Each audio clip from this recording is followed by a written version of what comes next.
Hi guys, I'm making this video in response to the assassination of Qasem Soleimani. I don't think people, especially in the West, understand what a huge deal his assassination was. It was a blip on the news, but what essentially occurred was a major timeline incursion with ramifications well into the next decade. The death of this high-profile player leaves a huge void in the recruitment and supply of religious zealot soldiers being used in proxy wars and militias. Most of us in the Q movement understand the energetics and the spiritual nature of the war that we are fighting here, because we realize that there is a lot more to this reality than just our five senses. I want to show you guys a diagram that Andre Hodge actually created, and it's going to explain, it makes a whole lot of sense to me, and maybe it'll help you, but this graph shows pretty clearly where some of the weapons that they're using currently against us are actually operating and functioning in our reality. So I'm going to try to share my screen here. Okay, and so here it is. So if you look at the x-axis, those are the dimensions of our reality. And if you look at the y-axis, that represents our 3D reality senses and beyond. So hauntings, for example, work outside of the range of what the collective conscious widely accepts. So most of the effects of this work is actually outside of our awareness. Etheric implants would also be another example. And etheric implants are going to be big in this video, so I'm going to kind of explain what they are a little bit right now. So etheric implants are essentially, I define these as little bits of software type programming that we can run in either our mental or emotional bodies. They uphold our ability to make negative choices that are not in alignment with our highest good. So when we engage with organizations such as, religious organizations or the military, we actually accept those teachings. And we believe in them. And so when we accept these teachings and these belief systems, we actually take oaths to these societies and ignore the inner feelings and the cognitive dissonance that we experience in our bodies. And we begin to just follow orders. And sometimes that's not in alignment with who we are, with our highest good. So instead of standing in our own sovereignty, we do what's expected of us. Okay. So if we do this often enough and continually, we take on soul contracts with fine print in them that cut us off from our own divine nature. When we die with these belief systems in place, we are actually subject to recycling in the incarnation grid. We are convinced by beings in the astral realm that I call archons. A lot of people have heard of this. David Icke talks about them as well. But they convince us that we have karma to clear, or that we didn't learn our lessons in the previous incarnation, and we actually have to experience them again. These archons actually control soul migration patterns, and they choose through manipulation of the incarnation grid where we go and the circumstances that we incarnate into. This is antithetical to the natural law and the rules of the reality that's set up here, but belief is our highest currency. So if we believe we must make up for something, we subject ourselves to it again. Again, we take on fine print and we agree to soul contracts that are not in our highest good for our own growth. We make these decisions and we choose this. So it's not like we're not at choice, but by supporting and upholding the false matrix and our actions through ignorance, we reinforce the global narrative here. And I want to define next what a global narrative is, because that's fundamental to understanding what's happening. So the global narrative is essentially storytelling, and that's king in our reality. It doesn't really matter what the truth is if enough people are buying into the false narrative that's being peddled here. The narrative is the way different elements in a story are organized to make it meaningful to others. Some of these elements can be facts, like a documentary, and some of them are false, like a drama or a soap opera. There are outside forces, off-world beings, souls deep underground, on the surface and subsurface, creating these narratives, as well as fighting these narratives by attempting to expose the truth. The reality of what we are experiencing here in this time is far stranger than fiction. Many of these beings are not creator beings, and they need to use humans to create the reality they want. This is not meant to invoke fear. This is to educate and help others to truly understand how powerful we are in this world. There is nothing stronger than a soul in a human body on this plane of existence. We are the free earth resistance. Incarnation is core to our existence here. Reincarnation does not support the global narrative. The belief that we are a soul in a body having an experience to grow and learn and decide who we are as sovereign creator beings prevents us from being used as pawns. We can't really navigate this reality because we aren't allowed to accept as a core reality that we are a soul in a body. And that is the whole point of coming here. So how can we learn and grow when we aren't even allowed to accept that that's the reason for why we're here? So that's my message and why I want to go ahead and explain the Soleimani assassination as a real world example of how we take our power back and help others understand how truly deep this stuff goes. Anything that does not include rights, duties, and responsibilities to all conscious and aware beings, free energy, and a law system that's actually fair will never be truth. So the global narrative itself is a massive, gigantic, multi-century lie. The global narrative will undefine and disintegrate anything that does not apply to its global narrative as an equation of its own facts. It destroys it. The earth itself is a consciousness and is alive. And it's not that she doesn't care, but she is a little complacent at this time. She wants us as humans to figure this out so we can truly learn for ourselves without being rescued. As always, do not take my word for it. Our souls know truth, and it will resonate in our bodies. You are your own highest authority. Take what resonates and leave the rest. So let me build a small timeline for you to help you understand what a key player Suleimani was. I don't think people in the West understand the shakeup that the absence of this soul has on this game that we're playing here. So Operation Ajax was back in 1953, and this was a joint covert operation between MI6, which is the British intelligence agency, and the CIA. And the whole goal was to overthrow and replace Iran's first democratic government with a dictatorship. Now, oddly enough, when I was researching this, the leader of Operation Ajax was Kermit Roosevelt Jr. He was a senior CIA agent and also grandson of the former US President Theodore Roosevelt. Now, a lot of people might be surprised by this, but Iran and Israel actually work very close together, hand in hand. Doesn't look like it, but that's actually the truth. Iran is just the surface bad guy to help them control the global narrative. Their religions actually have crossover texts that only their highest initiates are taught that teach them to work together to make the end times come quicker. So Iran is actually a major driver of the underlying energies in the global narrative. They've been a major player since the 70s, really, when their ruler, the Shah, was taken out. And they've been in the news pretty much constantly ever since then for the last 2 generations. Now, let me make sure that I'm being clear, because Soleimani was not a stabilizing force. So he was the overseer of all the negative factions' proxies. Syria was a proxy war, for example. Every single faction had to have a proxy in Syria. This includes the good, the bad, and the neutral, and there are all 3 here. The reason why Syria was such a big deal is because there were surface, subsurface, and deep underground technology there. And it was all being fought for control over. Ships and other technology that they really wanted control over. So the Middle East is the global narrative that these people use to influence what we create. That's like the biggest deal right now. But Soleimani was a known to the major players in this game, like the US and Britain. He had a code that they knew how to read and understand. Soleimani was not a stabilizing force. He was overseer of all these negative factions, proxies. Remember I said there was positive, negative, and neutral? So he was in charge of all of the negative factions, proxies.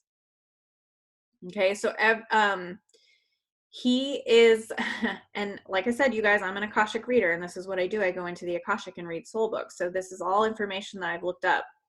And again, like I said, believe it or not, throw out what doesn't resonate. But Soleimani is very much related to the Persian Xerxes energy.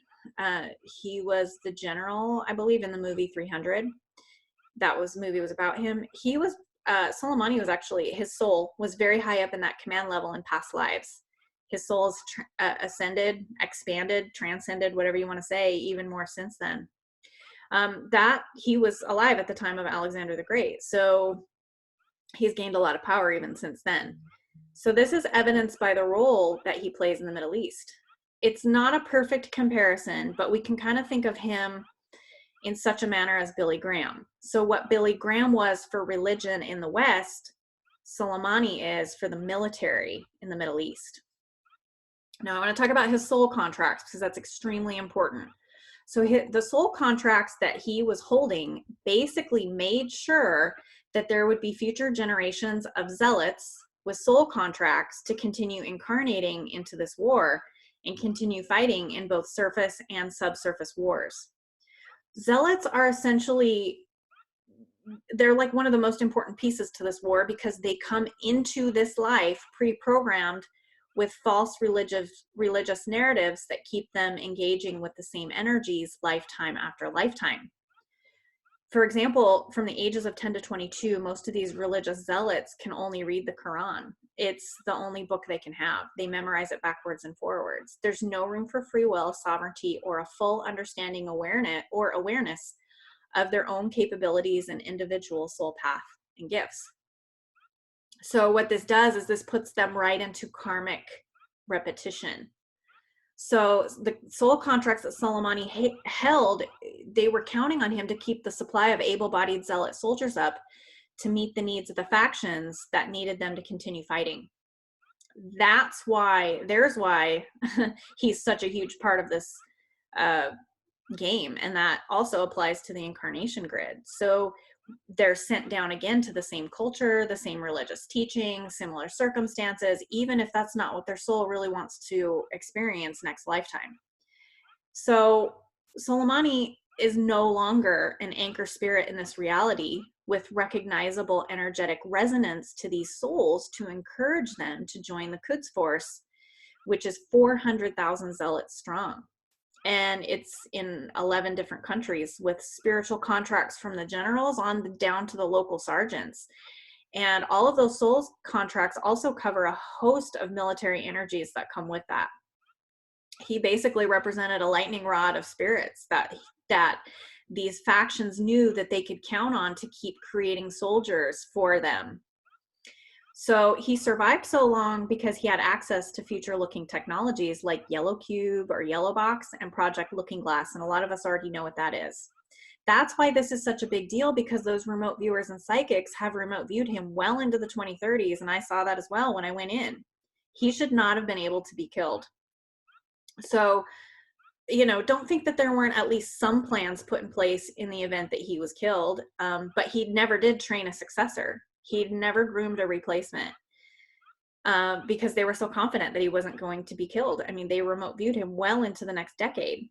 So him being gone leaves a huge void, and there are timelines and energetic infrastructure that collapsed in an instant well into the next decade when they took him out.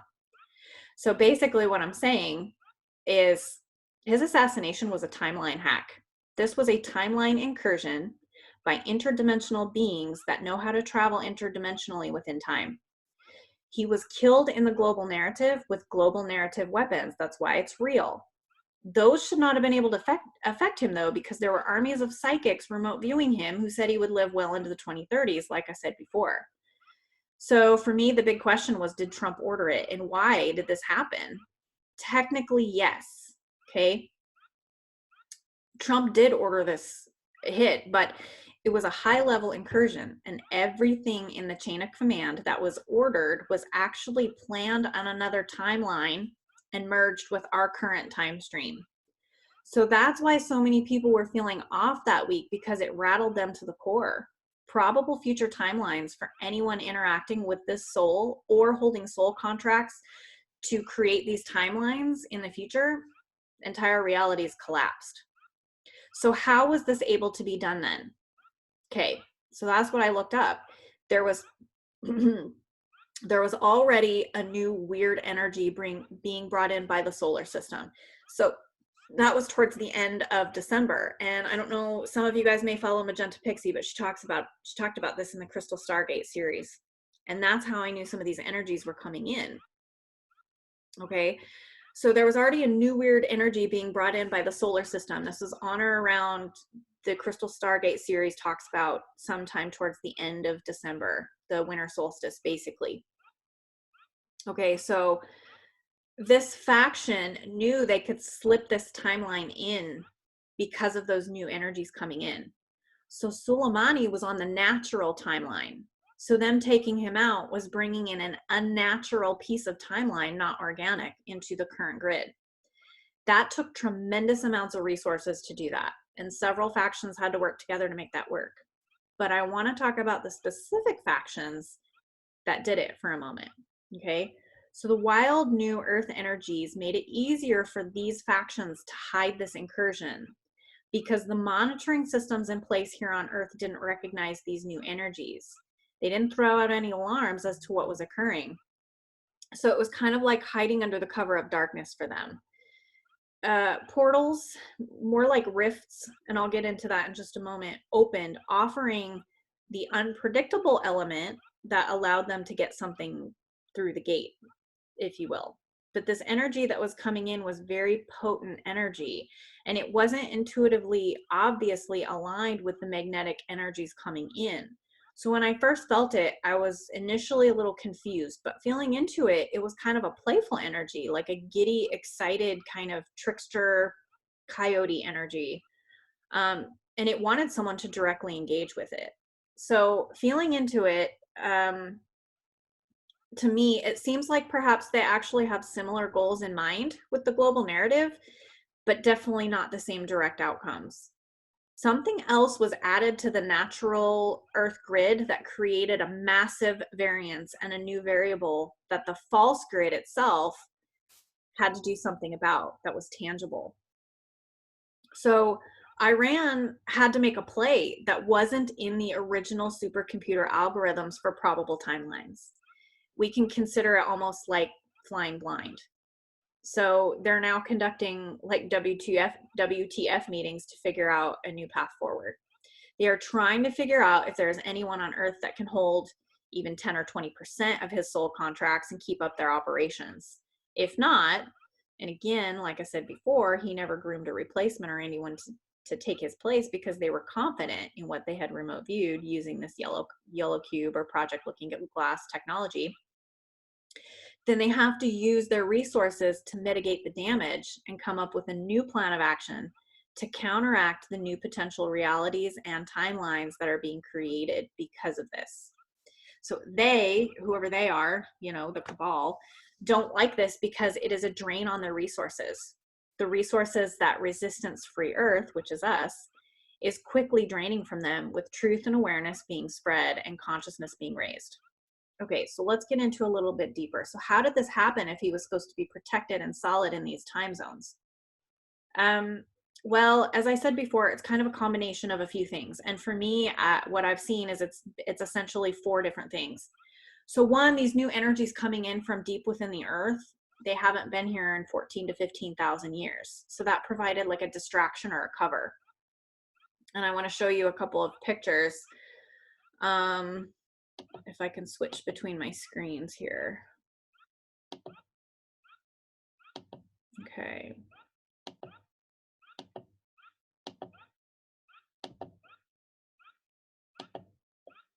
Okay, so let me go down a little bit and I'll just show you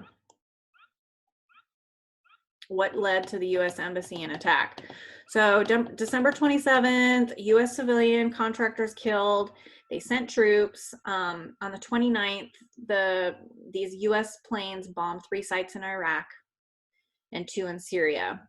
And then December 31st, militia-backed protesters attacked the U.S. Embassy in Baghdad. Okay, so they were already creating unrest in Iraq.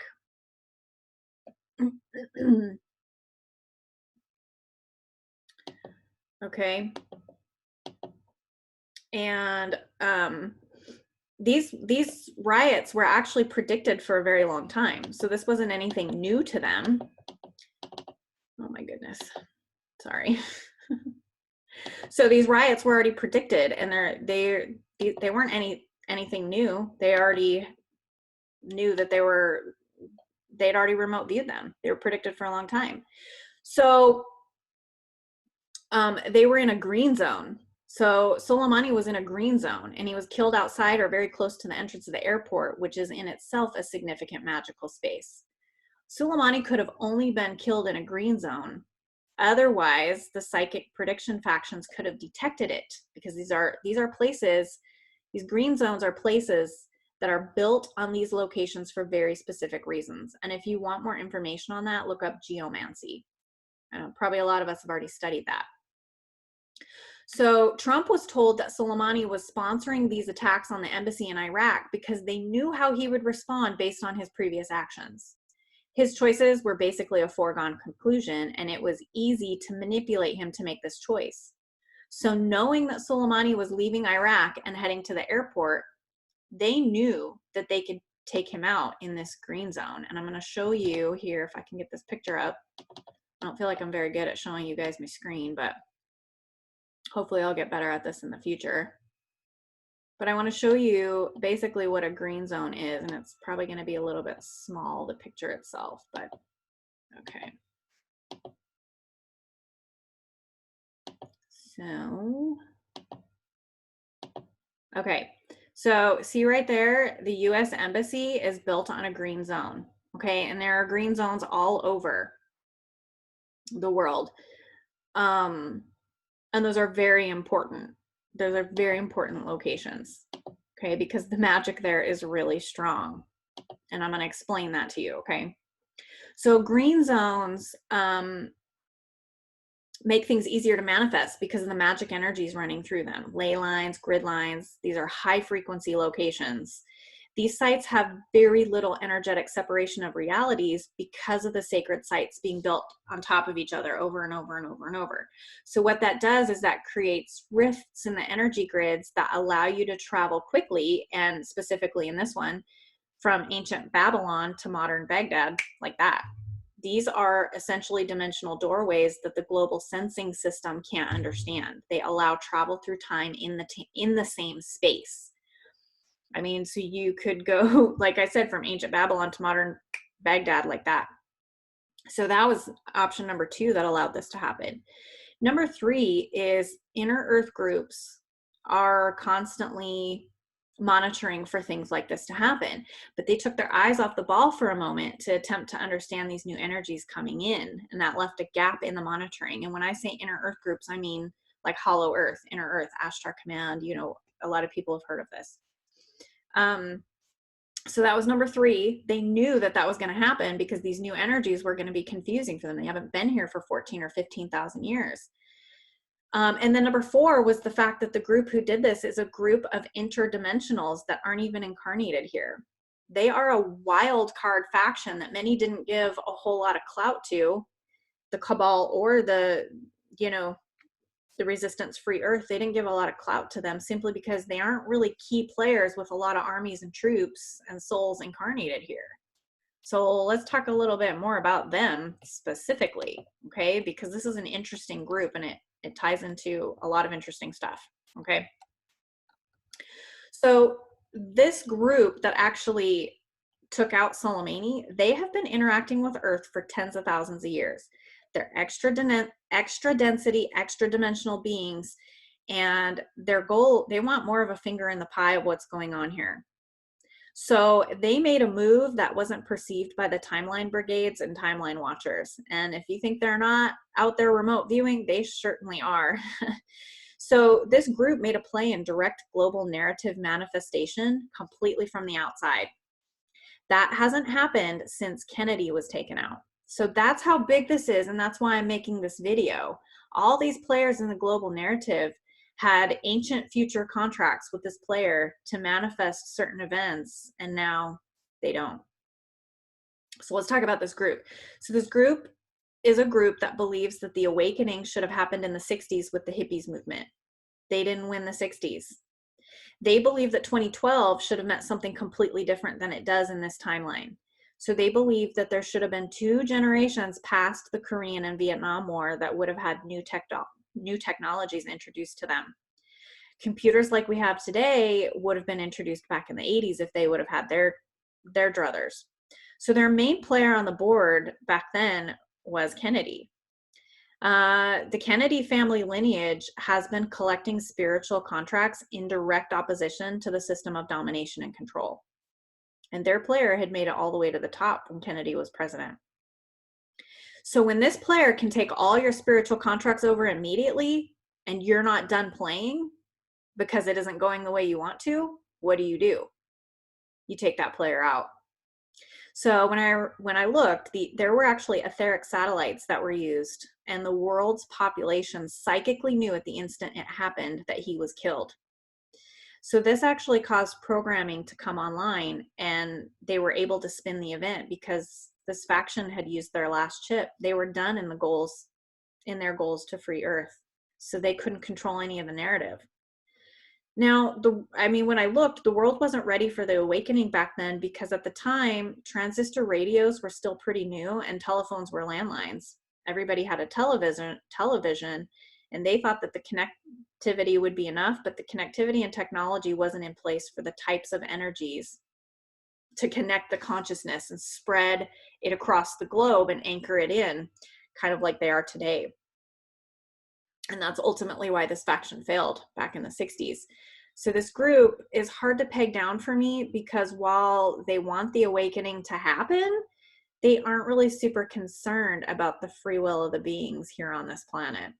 It almost feels like forced evolution. So for me, I can't really tell if they're a positive or negative faction. You're going to have to feel into that for yourself.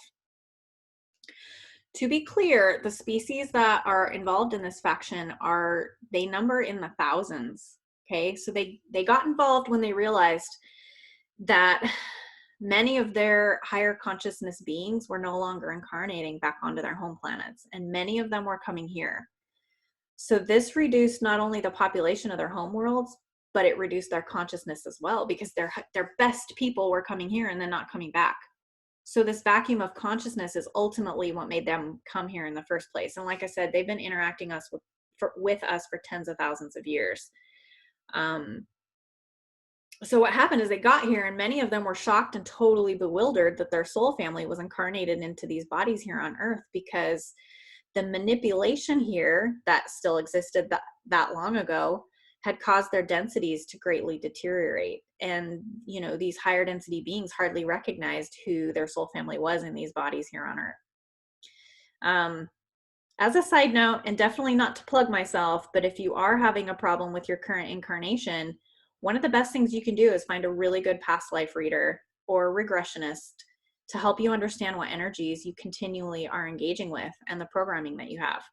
That's why shadow work to me is really, really important. But that can really help you activate yourself on another level and help you see beyond just this current physical sense reality and why you're engaging in these negative patterns and cycles like you are. Like the zealots, they keep coming back into the same type of circumstances. So like I said before, incarnation is a core concept here and one of the most important aspects of why you chose to be here. So needless to say, Soleimani is creating a whole host of ripples in the future timelines and probable realities created here. Iran, and by proxy Israel, and all those 11 other countries to which the Quds Force is connected to no longer have an unlimited resource to tap into for religiously programmed zealots to keep this war going and control the global narrative. This soul was a bishop on the 4D chessboard, and he got taken out in a really sneaky move in the exact time and location that made it possible. So this is exactly why we, as the Resistance Free Earth movement, is so important right now, because we have the potential to create new reality timelines that their supercomputer AI algorithms can't account for. And that causes a tremendous resource drain on them.